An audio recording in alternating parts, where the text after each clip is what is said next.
Olá pessoal, Guilherme Lima, Evolo Papo. Vamos bater um papinho hoje aí sobre a questão do abertismo, né?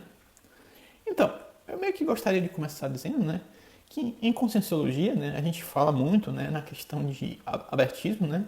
Mas eu diria que muitas pessoas de lá têm medo, né, da sinceridade, né?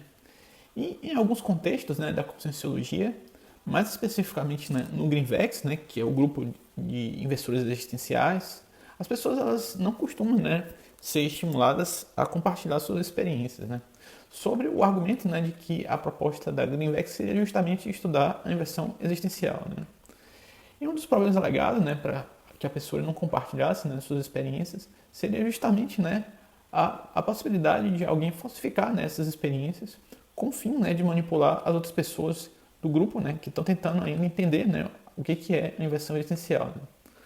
Só tentando explicar aqui rapidamente, né, se você caiu de paraquedas aqui, né, a inversão existencial é uma técnica, né, criada pelo professor Valdo Vieira, que tem o fim, né, de otimizar a própria vida em todos os principais aspectos.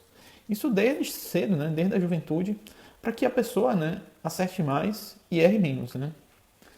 E na prática, então, também, né, é bem difícil a teoria e a prática do abertismo, não só pela possibilidade, né, de fingimento, como também, né, que o abertismo no e cru pode não ajudar, né, a outra pessoa, né.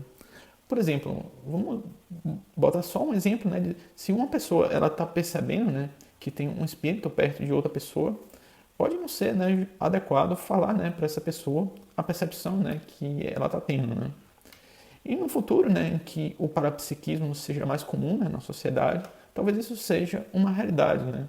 Mas nos dias de hoje, o abertismo, né, total, ele deve ser visto, né, com moderação, né. E várias pessoas também, né, relataram, né, para mim, terem perdido, né, oportunidades profissionais ao revelar que estudou, né, em algum momento a Conscienciologia, né.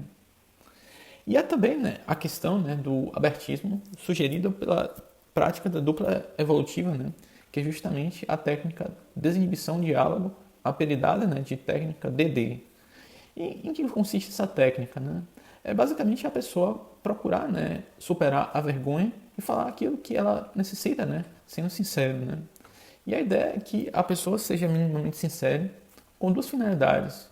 A primeira seria para não viver, né, uma mentira durante vários anos. E a segunda também, né, para a pessoa não permanecer, né, insatisfeito durante vários anos, né, de um relacionamento. Né? E há também casos, né, em que a sinceridade na lata meio que causa um desgaste, né, do relacionamento e às vezes até dá margem para vinganças, né, por meio de traições. Né? Eu gostaria, né, de contar um caso pessoal. Né? Em um determinado momento, né, eu estava com uma namorada fixa, porém em dois momentos, né, eu estava meio que apaixonando, né, por duas outras garotas. Né? E em um determinado momento, né, eu meio que relutei em abrir essa experiência e esse sentimento, porque justamente a Conscienciologia, né, dizia esse valor, né, do abertismo. Então, eu até permitia, né, que nessa época essa minha namorada lesse meu diário projetivo, né, o que na minha ocasião eu havia tido, né, experiências sexuais em sonho, né, fora do corpo, com duas garotas, né, e é uma experiência considerada normal, né, pelo professor Valdo Vieira, e ele chama essa experiência de congressos subtiles, né. E algum tempo depois, né, em que eu me abri, né, para essa namorada, ela ficou tão com raiva, né, que terminou me traindo fisicamente, né, na primeira oportunidade que ela teve, né. E de forma, né, que eu meio que concluí que o abertismo total meio que só funciona bem, né, com pessoas mais experientes e mais evoluídas, né, com a questão do ser humano. Né. E a possibilidade, né, de se lascar com o abertismo e a sinceridade são muitas, né. Me recordo de um caso, né, de um projetor, né, que visitou a casa de uma mulher, né, em espírito. Ele saiu do próprio corpo e foi em espírito à casa da mulher.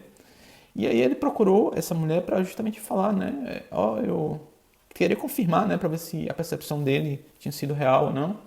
E terminou, né, que a mulher, né, chamou a polícia achando que o cara era um daqueles stalkers, né? Aquelas pessoas maníacas, né? Perseguidores maníacos. E o cara só tinha tido uma experiência do espírito saindo, né, do corpo e vindo, né, à casa dessa mulher. Então, essa experiência, né, fora do corpo foi estudada, né, pelo professor Valdo Vieira E ele escreveu até um tratado chamado Projeciologia, um tratado que relata, né, que essas experiências elas são normais e fisiológicas e que elas ocorrem, né, todas as noites em que a consciência dorme e aí isso torna propício, né, esse momento do sono torna propício a pessoa ter uma experiência desse tipo. E ele diz, né, nesse livro, nesse tratado, Projeciologia, que basicamente cerca de 1% da humanidade já tiveram alguma forma de experiência desse tipo, né? E uma vez também, né, eu revelei a uma amiga, né, que meio que tinha tido uma experiência em que vi, né, uma das questões que iriam cair, né, na prova do vestibular. Então, a menina simplesmente, né, achou que alguém da gráfica havia vazado a informação. Então, de modo que eu realmente só indico, né, algum nível maior de abertismo entre pares. Mesmo assim, procurando ver com muito discernimento, né, qual que vai ser o impacto disso que isso vai causar, né, na vida da outra pessoa, né. Então, era isso que eu tinha para dizer por hoje. Se você curtiu, dê o seu like, que ajuda a gente bastante. Se você quiser comentar alguma coisa, comenta alguma coisa aí embaixo.